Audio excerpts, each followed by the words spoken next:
for the big idea show. This week we're live, so bear with us if we're a little bit ropier than normal. Well, if I am anyway. Technically ropey. So today I am joined by Richard Torble. Hello. I don't feel like I have the same level of energy, but I am pleased to be here. Good. Thank you, and so Richard, you're from Dandelion Social. I am the owner of Dandelion Social, yeah. So do you want to give us a very quick, while we're waiting for people to come online, do you want to tell us a little bit about what you do and why you're interested in our topic today, which is anybody listening? Essentially, we're looking at kind of this mix of audiences and message. Yeah. So my name's Richard. I am the owner of Dandelion Social. We are a full service web and marketing agency. So we do web design, social media, content marketing, blogging, social strategy, all that kind of stuff. Anything that kind of relates to your online presence, we are responsible for. And yeah, we've been talking a little while about the kind of topic for today. And I don't know whether it was you or whether it was me that came up with the idea of probably audio. A combination. These things generally are, aren't they? Yeah. But it's something that we find a lot because usually in our kind of initial investigative conversations that we have with a prospective client, one of the questions we'll say to them is, what's your target audience? Which more often than not is met with kind of like a blank look and like really kind of don't know, like we just asked the most difficult question ever, and it just kind of proves the point that people don't really think about this stuff. Yeah, it's absolutely critical. We'll talk about kind of some of the things that we mentioned beforehand later about why it's important and some of the things that you can get right and some of the things that people get wrong. But just kind of sum it up, if you don't know who you're talking to, then nothing else is going to fall into place. Yeah, definitely. Okay, sounds good. So before we get into the main conversation, I just want to explain to people who may be listening on the Facebook Live today how this is going to work. So normally we record the show in very much the same format, but we do it and then release it afterwards. Today we're going live. So instead of having the breaks, we're going to be reading your comments. So whoever I can see that is watching now, if you have any questions about our topic, then please add them in the comments. We'll come to them after approximately kind of 6, 7, 8 or so minutes. And then we kind of may feed them in, because the whole idea of doing this live is having you guys out there live and potentially asking questions and knowing I can see someone watching, I think affects how we speak and what our message is. And I'm really interested in that in a topic. So I'm sure we'll come on to it in a bit more detail. Before we go into that, though, I just want to say a very quick shout out to the sponsors. So we have GoMonkey web app. So that's Annie out there. We have Meticulous Media. They are B2B copywriters. We have QBH Solutions, HR and Compliance, and Bowlfish Glass Services. So they're bespoke glass manufacturers. So thank you to all of them. They'll be coming up in the video that we'll be releasing in the next few days. But I think without further ado, should we get into the main conversation? Let's do it. Okay. So, Richard, I'm going to take it in the more mindset, psychological, motivation side before we get maybe into the more practical side. Interesting. This point of view of is anyone listening, and the if you're this concern of how do we affect our speaking? How does it affect our speaking if we're not sure if anyone's listening, right? And this is why I wanted to do it live, because you can produce a video and it can go out and it doesn't affect how you say it at the time. Whereas because I know if someone's listening or not, it changes my speaking. And if no one's listening, it's very unmotivating. And I'm sure if people are producing content and not seeing the results or not seeing any interaction, whether they be vanity measures or otherwise, it makes them go, oh, well, what's the point? Am I going to bother putting any more out? So what's your kind of, is that something you've experienced or your thoughts on that, or from that motivational point of view? My question would always be, how do you know no one's listening? Well, it's a very good point.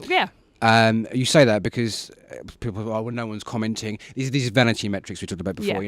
No one's liking, no one's commenting, no one's sharing, blah blah blah blah blah blah. Right? Because we focus on the wrong things. Okay. That's not to say that we all love people engaging in that way, and we would prefer people to show that they're listening and show that they're engaged. But we shouldn't assume that we're putting stuff out there and there is not people, I was going to a ton of people, but people engaging with it, watching, listening, whatever it is, but not telling you about it.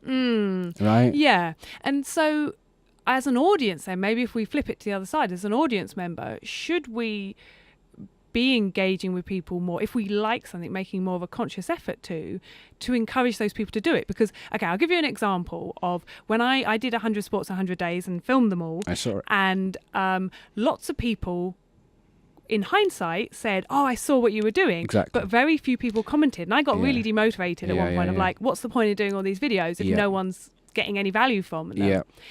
And I could have quite easily kind of quit on that front. And I could see why people would maybe be demotivated and then not do it and go, well, what's the point? Oh, I can totally see why. I just think that we forget that people inherently are lazy. Okay. You know, so they'll watch it and they'll listen to it or they'll read it or whatever it is. But the vast majority of people won't actually engage with it. So just because you think no one's... I mean, blog posts, you can do Google Analytics and you can tell, you know, but things like Facebook Lives or kind of project-based things, sometimes you don't have that data available to you, so you can't always tell, but we shouldn't make assumptions, because a lot of time there are people out there that are engaging with it, and you are generating that awareness, that kind of drip-feeding awareness that happens over a period of time, so we shouldn't always give up on that basis, because if you gave up, then all those people that are watching it are disappointed, but you never knew about it. You know? Yeah, definitely. So what, should we... Is the lesson here that maybe we should do it anyway and just have faith that someone's listening? But then what if in some cases they really aren't, and maybe you're not taking the hint that, you know what, this isn't what people want, and maybe the message needs to be changed or the delivery format. I think that kind of links quite interestingly into these kind of new Facebook algorithm changes and that sort of stuff, where there's just a massive drive towards building community. You know, where when you create content, try and make sure that it's not just you talking to the world. You know, try and put it together and structure it in such a way where you kind of not force people into responding, but you're really, really actively encouraging. Because sometimes you have to really tell people. You know, people won't always get the hint, you know, unless you say to them, I want to know what you've got to say, you know, tell me what you think, or whatever it is, that you've got to structure it in that way that you're going to get that feedback. That's going to help. Like I said earlier, sometimes if you are doing things like blog posts, you should put Google Analytics on, because it doesn't matter whether anyone's going to tell you about it, you're going to know, because your numbers are going to go up and down. So things like analytics in certain situations can really help. But listen to what people have to say, you know. And sometimes what happens is, and I've had this in the past, where you'll write a blog post or you'll do a LinkedIn status. I had this last week. I did a LinkedIn status, which I intentionally made it a little bit kind of controversial, because I knew it was going to get the backup of certain groups of people. And then the very next day, I meet someone face to face that said, I saw that. You know, you were just trying to get their back up, weren't you? You know, and sometimes you get that kind of crossover between the online world and reality as well.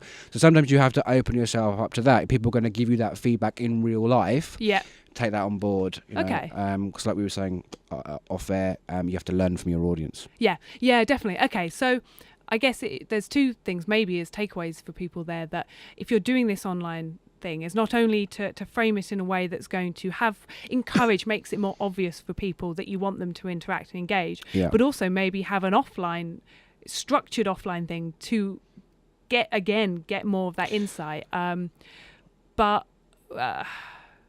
come on, I'll ask a question then, didn't I? Let it. And No, it's fine. What I was going to say is, I don't know what I was going to say. I lost it. I was listening to what you were going to say. The beauty of doing things live, right? I think the thing is that don't assume.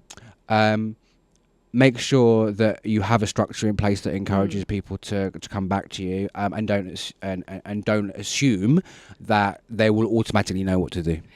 Okay. So I'm going to ask one last question before we take a quick break, see if there's any questions. But okay, so you're saying about you did this post on LinkedIn that was purposely prompting people to kind of respond, potentially could get people's backs up. Does that mean though, and I read an article is it Blockchain, that massive agency, who, and they were saying that they will tailor stuff to provoke more strong, more extreme reactions. If we want people to engage, are we at risk of kind of making it, everything will be more angry, more aggressive, more in your face to make people respond? And is the platform making us more Okay, I guess you could say aggressive, and you could also say on the other side hyper motivational, but I guess aggressive is the thing that people are more likely to respond to, isn't it? Yeah, not necessarily. I think it has to be a balance. Yeah. And it has to feel genuine to whatever it is that you do. Because if your business is selling teddy bears and you're like super aggressive all the time, it doesn't make sense. Yeah. Right? Do you know what I mean? So it has to kind of feel genuine to whatever your business or your project is or whatever it is. But if you do it all the time, it loses its. Say if you swear all the time, people don't listen anymore. If you don't swear all the time, and all of a sudden you drop an F word, everyone goes, "Oh."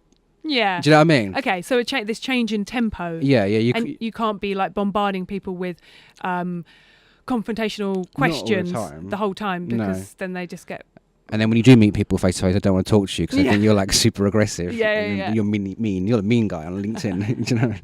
Absolutely. I don't want to be the mean guy on LinkedIn. No. You know.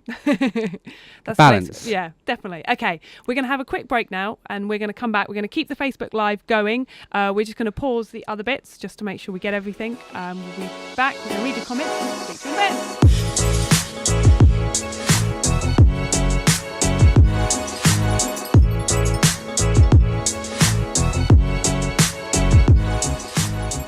We're back, part 2 of our conversation around is anybody listening? And in this part, I guess I want to go into a bit more about what we touched on in the first part, but we didn't really explore in full depth, this idea of message and how the audience affects the message, be it live or over time, and how we change it, and what comes first. Is it audience first, or is it message and speaking work? Do you speak or do you listen, or do you have to have someone listening in order to speak? A bit like that. What's the sound of one hand? Oh, no, a tree that falls in the wood. Does it make a noise? A bear pooping in the woods. Something like that. Something to do with bears and pooping in trees and no one listening. I don't know. But that idea of do you ever speak if no one's listening? So what's first, audience or message? Well, even though I'm not religious, I've always said that God gave us 2 ears and 1 mouth for a reason, and not 2 mouths and 1 ear. Yeah. Because that would be weird. Wouldn't it? But no, I mean, there's no question that message comes first. I've said many times that if you have a less than perfect message to the right audience, it's likely to connect, and then you can refine it over time. And you can refine it based on the information that you're getting back. It's a two-way street, right? Whereas if you have the perfect audience, but the perfect audience for your product, but then your message isn't right at all, then you're basically just talking to a bunch of people who don't care. Oh no, wait, you got them the wrong way around. Did I get them the wrong way? Yeah. I knew I was going to do it. If you have the right message but the wrong audience, then ultimately it's wrong. No one's going to buy anything. If you have the right product but the wrong audience, then no one's listening. Yes, that's what I meant. Okay. I knew that's what I meant. Okay.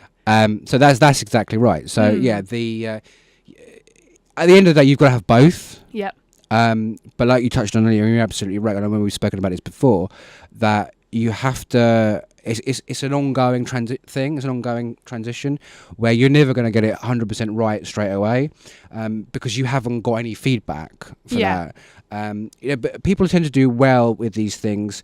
For example, I've been working with a lady who is looking to be a VA for yoga instructors. Okay. Right. So it's a niche. Yeah. Right. But she can get away with it because she's been a yoga instructor, so she already knows their thinking. Yeah. So she's got a head start. Yeah. But still, even then, over time, she's going to get feedback from people who will tell her, I didn't know you could do that, or do you do that, and blah, blah, blah, blah, blah. And then you should always be listening. And then you can refine it as you go along. Okay. So I guess in her situation, could you say that the audience actually came first because, or maybe not in the tangible form that it then became, but she knew who that audience was to know that there was a need or there a demand for this, or that she could go into a very niche. But there's always that thing that you can have a niche, but if there's no need for it, you don't have a product. But in her case, and I see this a lot, where people literally exist in that world organically anyway, and then they come to a realization that there's an extra need and they can fill it. So that's always the thing, you don't take a product and try and sell it to a market. You look at what the market is saying back to you, and then you feel that need. It's much easier to do it that way round. And I've seen many examples of people doing similar things, where they already are so in that world already that they already know it. Yeah, I guess is that with that, just picking up on what you said there about knowing what the market wants and then providing the product to serve it. Is there times though where if we get too caught up in that and not clear on what our message is, and I guess maybe going one step back and going what's our vision and our goals and what's our personal skills, are we potentially at risk of being swept along and changing our message to suit the audience, but kind of getting completely off track of what we have to offer?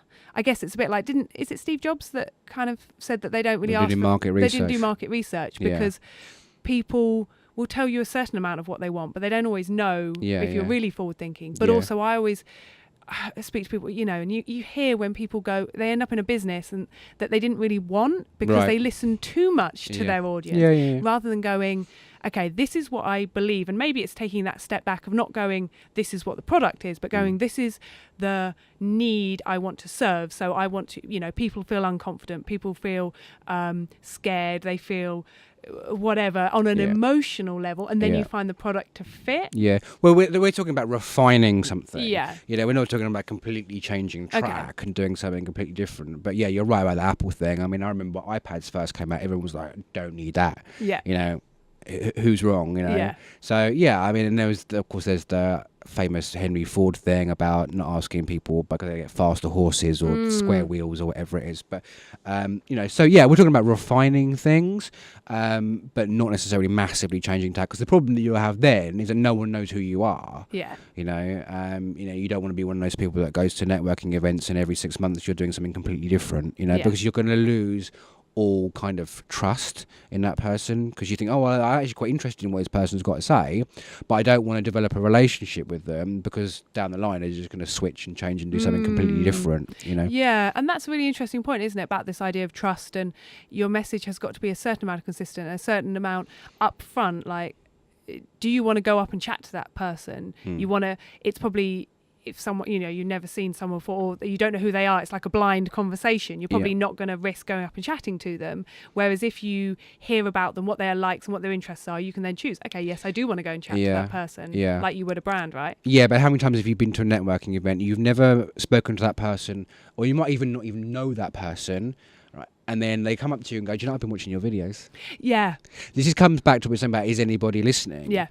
Sometimes that person needs all of those touch points. They need to build that trust and faith in you that you're serious about what you do, you're knowledgeable about what you do, blah blah blah blah blah. And then they've already watched your videos, they've already feel like they know you a little bit, and that gives them the confidence then to come up and actually talk to you at a networking event, or email you, or comment on your Facebook Live, or whatever it might be. So maybe with that in mind, that's a really interesting point. Is the question maybe not is anyone listening, but at what point do they feel comfortable to comment, to interact, to engage, and like you said, assume they are listening, but you haven't quite done enough to make them comment, or you haven't structured it in a way to make them comment. Everyone's different, or speak back, maybe is a better way of saying it. I mean, I run a Facebook group. It's got 2,500 photographers on it. I run it with 3 other people, and from time to time, because we've got 2,500 people, but about 50 of those actually are actively engaged. The vast majority of them are not. So a percentage of those people who are not engaged are not interested. But what we've found over time is that there's a significant percentage of those people who never comment, who never even show their face, but they get a ton of value out of the group. So that's kind of a really good example of they might not be showing that they're listening, but from time to time we have like a debate amongst all the admins as to whether we're just going to like chop the group off and start again with just 50 of us. Yeah. But then whenever we do that, like a ton of people come out of the woodwork. Like, don't do that, don't do that, because I love this group and I read it all the time and I love the videos and blah blah blah blah blah. Yeah. You know, so there are always people out there. Well, not always, but a lot of the time there are people out there that are listening. They're just not, for whatever reason that's personal to them. Yeah. They just don't feel like they want to. Okay. That's interesting. I was going to ask you how you knew that there were people that were listening but not contributing, but you said because you go, right, we're going to cut it. Group. I guess that's a bit like in the same way as, you know, with GDPR. Is that, have I got the acronyms right? GDPR. Yeah, about and kind of having to cull your email list. It's kind of probably a good thing because it gets you to see, right, okay, I assumed I had of 100%. Actually, what is my engagement? Yeah, of course. And even if you lose a lot, you get an opportunity to go, right, how can I improve? And if actually you've got a lot more than you assumed, you get a nice little, oh, okay, actually I could be doing something right. Yeah, I mean, we always should be trying to, you know, provide as much value to our, whether it's our email list or our whatever our audience is. And if we're doing that, we're probably going to be doing the right sort of thing. And if we make sure we use these, then, you know, we're going down the right track. Yeah, definitely. Okay, right, we're going to take another break now very quickly. I think Dave has commented, so let's see what Dave says, and we'll be back to pick up the discussion in a little bit. Cool.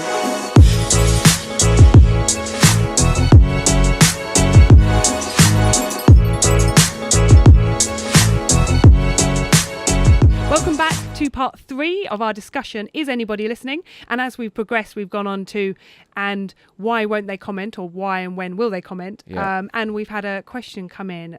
Richard, do you want to take away the question? We have a question from Bex Bell. And the question is, which platform is your favourite for getting the most engaging discussion with your audience? Which platform is your favourite for getting the most engaging discussion with your audience? Yeah. Okay. Is that for me or you? I'm going to throw it to you. Okay. Sorry, just throw you under the bus there. I think that's probably half and half at the moment, bearing in mind that we are primarily B2B. Mm-hmm. I think LinkedIn has massively improved. Okay. And I think part of that is because people have started to really understand how to use LinkedIn. And they're using it in a much more value orientated, so slightly laid back approach.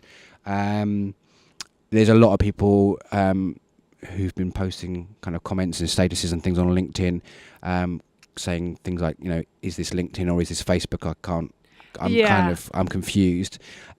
My ever so slightly sarcastic response to that is that it doesn't really make any difference because people are people. So I would say, well, it's the same people, but your listening is different. Like you would listen for maybe more professional stuff, whereas you'd listen for more light-hearted stuff on Facebook. Yeah, but that's interesting though, because the people that have been kind of successful and done quite well, I mean, I don't include myself in that, but the people who have been doing well on LinkedIn, if you look at the kind of content they're putting out there, it is significantly less formal. Yes. Okay. So it's more not Facebook orientated necessarily. You know, we're not talking about, you know, flooding LinkedIn with photographs of your breakfast, but it's just a more.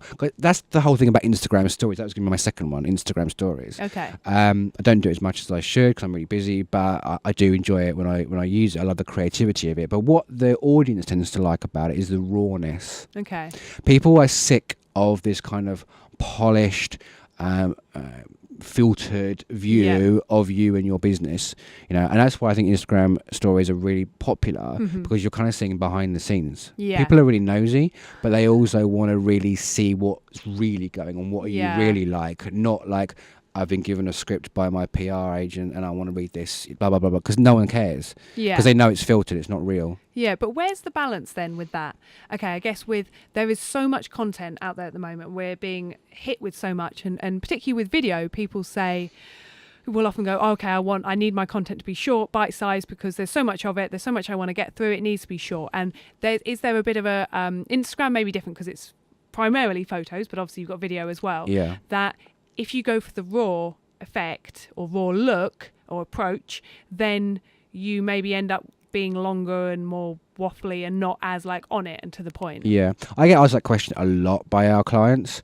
How long should my videos be? You know, I was like, well, how long's a piece of string? Yeah. You know, like if you need 5 minutes to be able to get out what you've got to say, and you think that what you have is interesting enough for 5 minutes, the answer to the question is 5 minutes. Yeah. You know, but if it's not, then it's 30 seconds. Okay. You know, it depends on what the specifics of the content are. Yeah, definitely. And I guess that's interesting, isn't it? That there's all these stats on videos should be this long. This is how long people engage with. But yeah, it all comes down to what are you saying? Who's your audience? Yeah.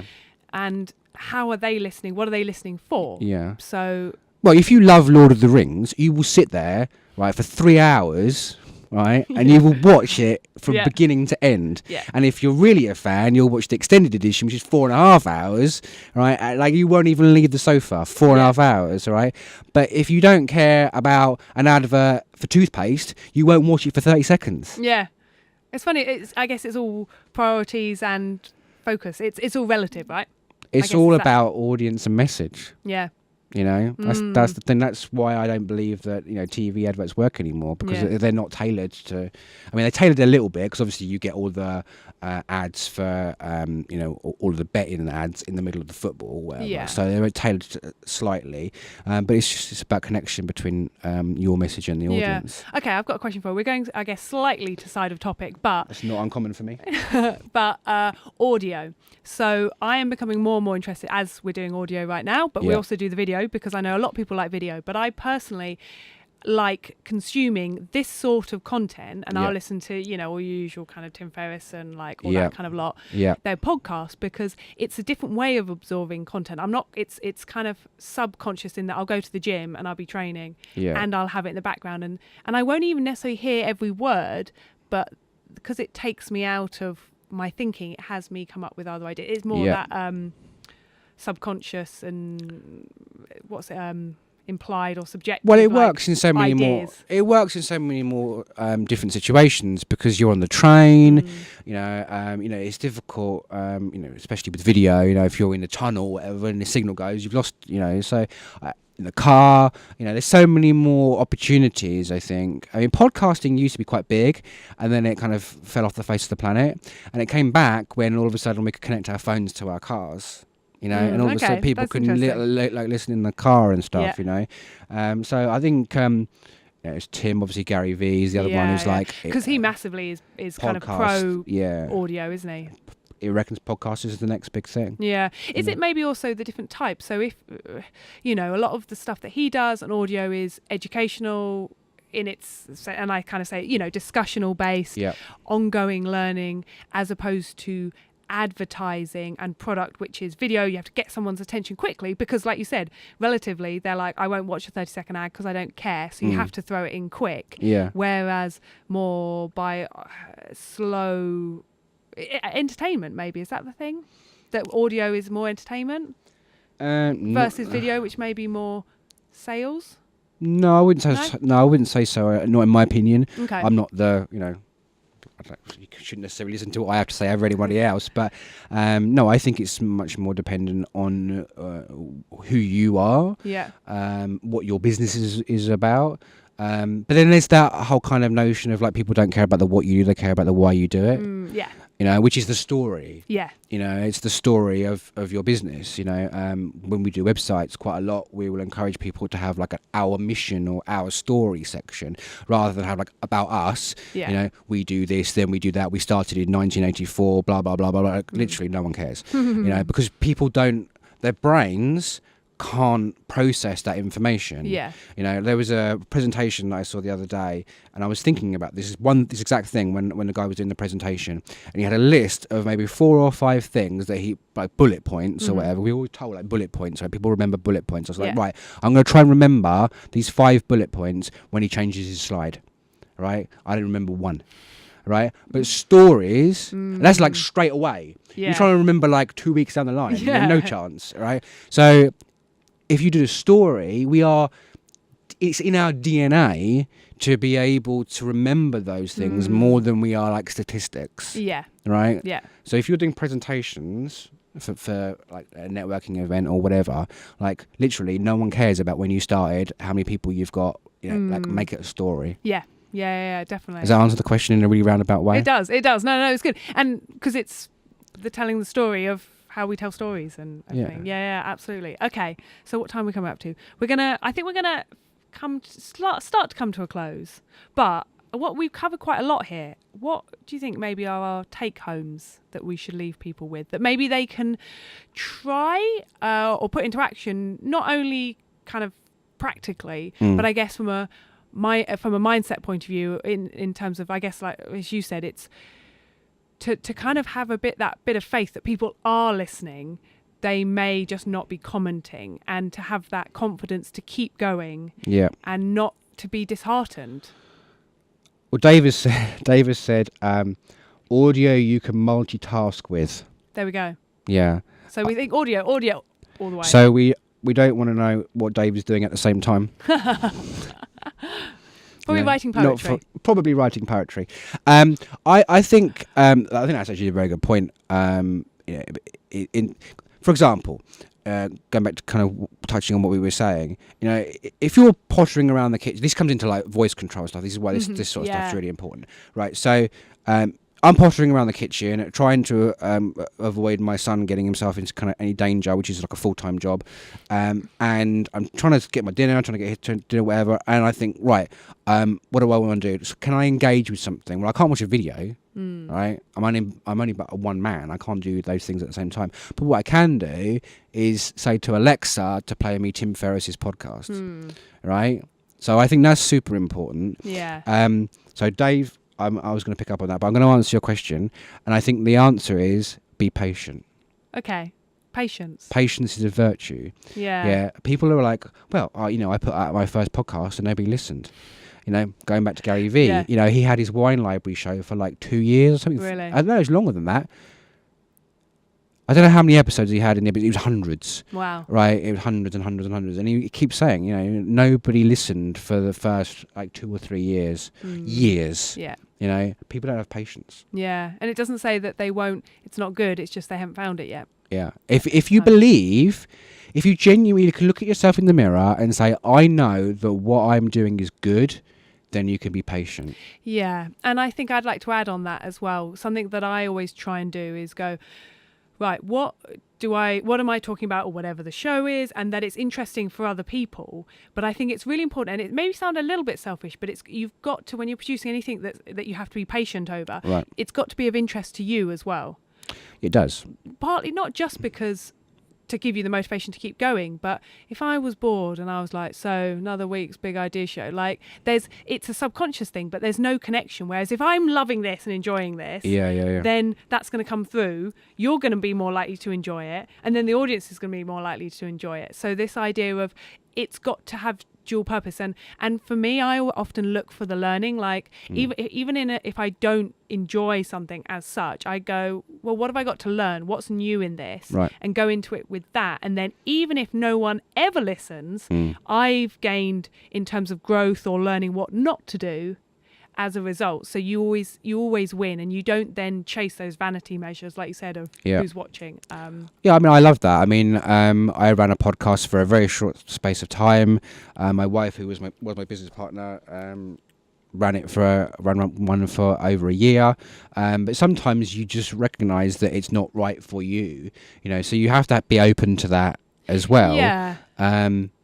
But at the same time, not expect instantaneous results. Yeah, definitely. That's a good point, isn't it? If you're not doing it just because you love it, then maybe it's not the right thing for you. If you're just doing it to try and get likes and comments, then maybe not your thing. You can fool some of the people some of the time, right? And that is true. You might be able to run out a handful of episodes and artificially amp up your interest, but after a while you won't be. People have got a very good radar for this stuff. They will figure it out, definitely. Especially if you, if going back to what we were talking about, the yoga teacher VA, like she knows her stuff, and her audience is people who really know their stuff.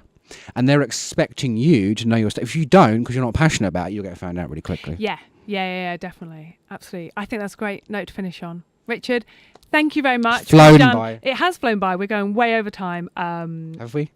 A little bit, but it's all good. We love it anyway. Thank you very much. Where can people find out more info about you, about Dandelion Social?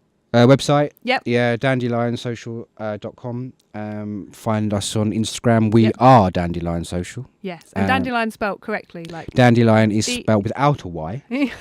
This was an off-air discussion. It makes more sense. I can't spell dandelion clearly. Dandelion social. Yep. You can hit me up on LinkedIn as well if you like. Okay, and we're gonna, when the main video goes out on the other channels, we're gonna have all your links and stuff in there. Yeah. So, Richard, thanks, guys. Thank you very much indeed. Thank you. And I hope you enjoyed it. And of course, it's a pleasure. Look forward to chatting again soon. Yeah. All right, mate. See you later. Bye bye.